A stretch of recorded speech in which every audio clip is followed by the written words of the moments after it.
Սահմանադրության հարցը։ Սա, պարոն Ազարյան, ինձ թվում է ամենաէական հարցն է այսօր քննարկվող հարցերի։ Իսկ ոչ թե սահմանադրության, այլ այն ինչ սով ինչ համատեքստով դուք ներկայացրեցիք։ Ուրեմն կարա լինի տեսական երկու իրավիճակ։ Ադրբեջանը անկեղծ է իր մտահոգություններում, այս մարդիկ անկեղծ են մտածում, մեր սահմանադրությունում կա գրված մի բան, որը մեզ թույլ չի տալու խաղաղ եւ համերաշխ ապրել եւ համագործակցել հետագա տարիներին։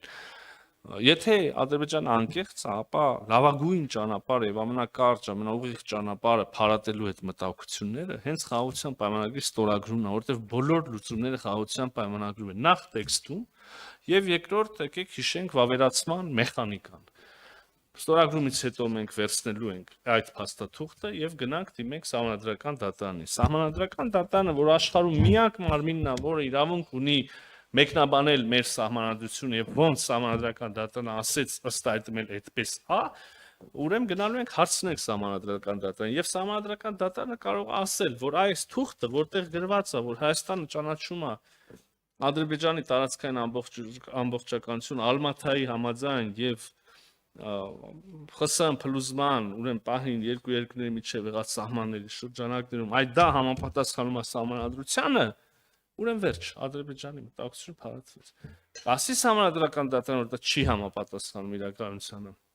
ուրեմն Ադրբեջանի մտահոգությունները փաստացի արձանագրվում է, որ տեղին են։ Ես տեսական դատողություն եմ անում, որտեղ այլ չի կարող լինի, հա, տրամաբանական չի։ Այդ ժամանակ էլ մենք կորոշենք արդեն մեր անելիքը, եթե հանգարց ասի, որ չի համապատասխանում։ Մեր իշխանություն կոնկրետ քաղաքացիական պայմանագիրը կգա ժողովրդին կասի, բայց սա շատ անհավանական է երկրորդ սցենարը,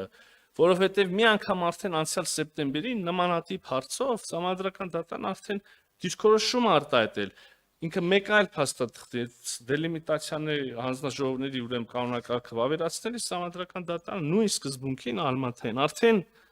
հայտնել է, որ սա այս սկզբունք սահմանադրության համապատասխան է, հետեւաբար խիստ անհավանական է, բայց այնուամենայնիվ, եթե Սահմանադրական դատարանը խաղաղության պայմանագրի մասով կասի, որ չի համապատասխան սահմանադրության, այն ժամանակ ամենայն հավանականությամբ մեր քաղաքական ուժը կգա եւ կասի սիրելի ժողովուրդ, այսպիսի իրավիճակ, այսպիսի խնդիրներ մենք էլ առաջարկում ենք այս լուծումը։ Ժողովուրդն էլ կորոշի, այդ լուծումը լավ է թե չէ։ Ասում ենք սա իրանց, անշուշտ, պարոն Ազարյան, ասենք ոնց եք պատկերացնում, հանդիպենք, ամենաէական թեմաների մասին խոսանք եւ չասենք, լավ, հարգելի հարևաններ, հիմա դուք լուրջ մտածում եք, որ այդ սահմանադրության մեջ խնդիր կա, թե ժամանակ եք ձգում։ Իհարկե ասում ենք։ Ցավոք սրտի ես չեմ կարող ասել, որ ես ստացել եմ, ես կամ մեր մյուս գործընկերները վարչապետի հանդիպումների ընթացքում այս տեսակ հարցադրում անելիս ունենք լիարժեք եւ սպառիչ ադրբեջանական կողմի պատասխան, որը ես կարող եմ ձեզ հիմա ներկայացնել։ Այդպես չի ցավոք։ Մենք միաժամանակ նաեւ ասում ենք, որ նայեք, այս պատճառով դա խնդիր չի։ Բայց եթե խնդիրը կա, քիչ առաջ նկարագրեցի, սենց լուծում եւ այլ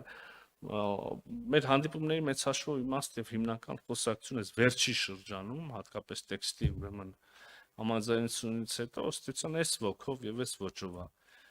ընթանում,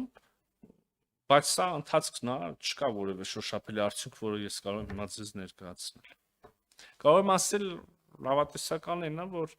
խոսակցությունը փակ չի, խոսակցությունը ավարտված չի, խոսակցությունը ընթանում է եւ կրկին ես զուշավոր լավատեսություն կհայտնեի այն մասին, որ